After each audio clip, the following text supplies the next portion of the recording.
Hey everybody, this video is going to be a quick overview of correlation versus causation, the difference between these two things and why they're so important.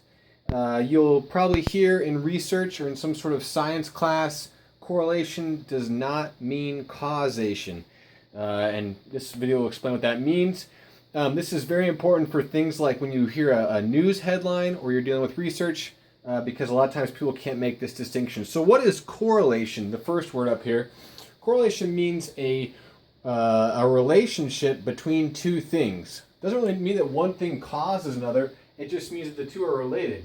So maybe the easiest way to represent this is if we have an X and Y plot, and if, let's say there's a correlation here, meaning like you can draw a linear relationship or a linear correlation that as X increases, Y increases, right? So like X could be like number of ice cream cones sold, and Y could be like number of like murders or something like, these two don't seem like they should be connected at all, but sometimes there is a correlation. As ice cream cones increases, the number of murders increases. Now the reason why I chose this specific example, these things that seemingly have nothing to do with one another, ice cream cones and murders, for example, is to illustrate this point, that correlation, this relationship that as one increases, the other one increases, does not mean causation. And what that means is the number of ice cream cones that we sold or sell does not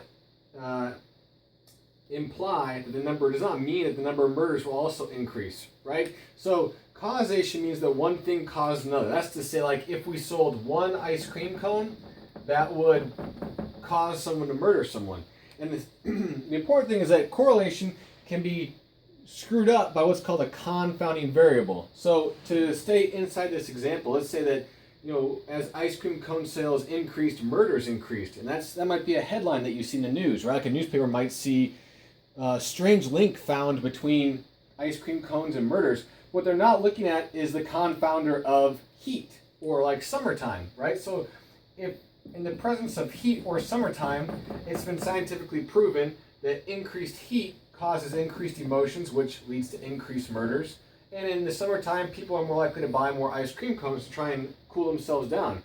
So although you saw a correlation between ice cream cones and murders, a better correlation would be heat in each of these. And the only way you can find this causal relationship, so in this case, heat would be causation for these two things. Down here for causation. The only way you can really find out if something is causative, meaning does X lead to Y, is by doing a prospective, randomized, controlled trial.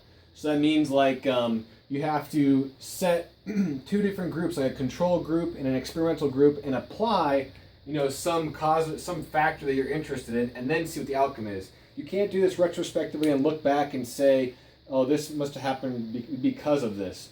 So let's see. I'm trying to think of a good example. Like let's stay with this murders and ice cream cones thing. If you go outside and you see, you read the news and you see the headlines that 30 people were killed yesterday, and then you also saw that the moon was a full moon, some people might say, oh, well, that whatever. There's a correlation there. There might be a correlation there, but is it really causative? Did the full moon actually cause all the 30 murders? And the only way to tell that is then to look for the next full moon or do a prospective study where you're examining the variables as they come in the future and look and see if one causes the other. I guess in that case, you'd have to be able to manipulate the moon or what have you. But you get the point. It's very important to know the difference there, especially when you read the news. Take it with a grain of salt. And when you look at research, if someone says there's a link between two variables, look for confounders or try and think, what confounders would I examine for if I was doing this study myself. That's the difference. Thank you.